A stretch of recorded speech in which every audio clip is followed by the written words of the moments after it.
RMG's Trash Talk is brought to you by Scrubs 911, Somerset's medical uniform store. Learn more at scrubs911.com or like them on Facebook.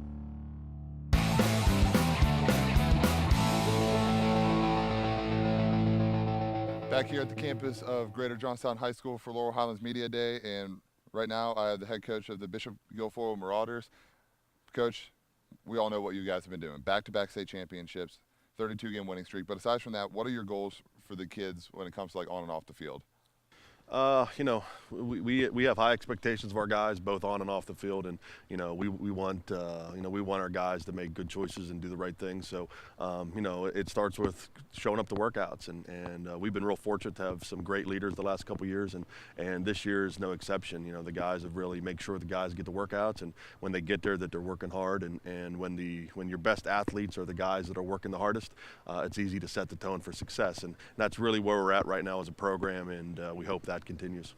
Now, Coach, I mentioned the number, 32 wins in a row, tied for the 9th longest streak in high school football right now. How often is that number mentioned? We talk about it a little bit, but, I also told our guys we have 0 wins this year. That's really the only thing that matters. Those things are great, and for the school and for the program to be in, national conversations is great. It helps put the focus on our guys, helps with recruiting, helps get these guys noticed. But when it's all said and done, we're 0-0 this year, and the only thing that matters is week 1 Bedford. Now, with Evan Chadbourne out for the season, how much of a loss is that, both offensively and defensively? I think it's you can't even measure the loss of a kid like that. There's only a handful of kids in the state of Pennsylvania like him, and across the country. He's just an exceptional athlete, and we know we can't replace him with one guy. But what we're hoping is the 11 guys are going to step on the field and be there for that first day and that first game. Each one of those guys needs to get a little bit better to kind of absorb what he was going to do for us, and our guys have really rallied behind that. And I said the best way to honor Evan is to win all the games, and so go out there and win for him, and he's a part of it. He's going to be one of our DB coaches and wide receiver coaches, so he'll be there, and he'll be motivating the guys to hopefully to some success this year. And quickly, how's the recovery process for him far? It's been going great. He's already ahead of schedule. He's visiting some schools. He got to go to Penn State yesterday and spend a day and watch practice and meet with Coach Franklin, and he's at Lehigh today. So his recovery's going great. He had surgery out in Pittsburgh, and they say everything is perfect, and he should be back to 100%. And he's hoping if we somehow make it back towards a later season run, that he somehow gets back on the field for us. So we'll see how it works out. Might be following in the footsteps of you going to Penn State. It's not a bad place. Now, you mentioned you're focused on the first game against Bedford. You open up this year against Bedford. You're the co-champion of the Laurel Highlands Athletic Conference. So you guys won states, but still there was 2 winners in that conference. First off, do you think this is the biggest matchup of the year of the regular season?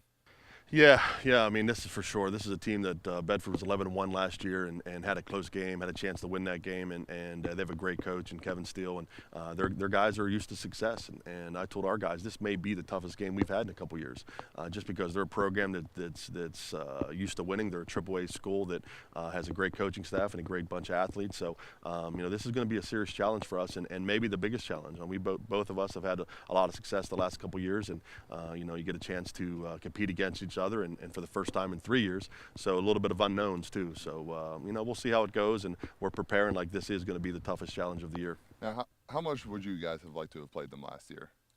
Yeah, we were up for any challenge, so it would have been nice. It would have been a great game. I mean, 2 years ago we had that opportunity with Somerset in week 10, and they were an unbelievable team, and that atmosphere of 4,000 people there and selling out was an incredible thing to be a part of. It would have been better to do it during the regular season. If we could somehow get a week 10 game like that, would have been pretty cool. Just for a fan's sake, just get out there and see the 2 best teams in the conference. See who really is the best at the end of the 4 quarters. Now, we saw a tweet, and it said your average height on the offensive line is 6'2", and the weight is 285. you guys even going to bother passing this year? Our quarterback hopes so.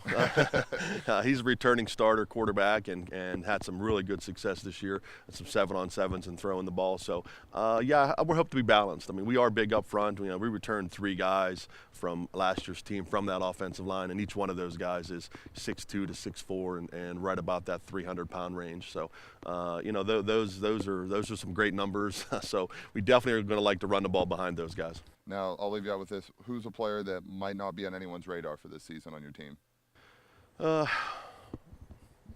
That's hard. We've had so much success, and those guys have really done a good job. I mean, guys like Andrew Irwin, who's already committed to Harvard, and Logan O'Geary, who's a kid that's had some offers, and a returning guy, and Luke Frederick, has 17 or 18 offers. So those guys seem to be in the paper all the time.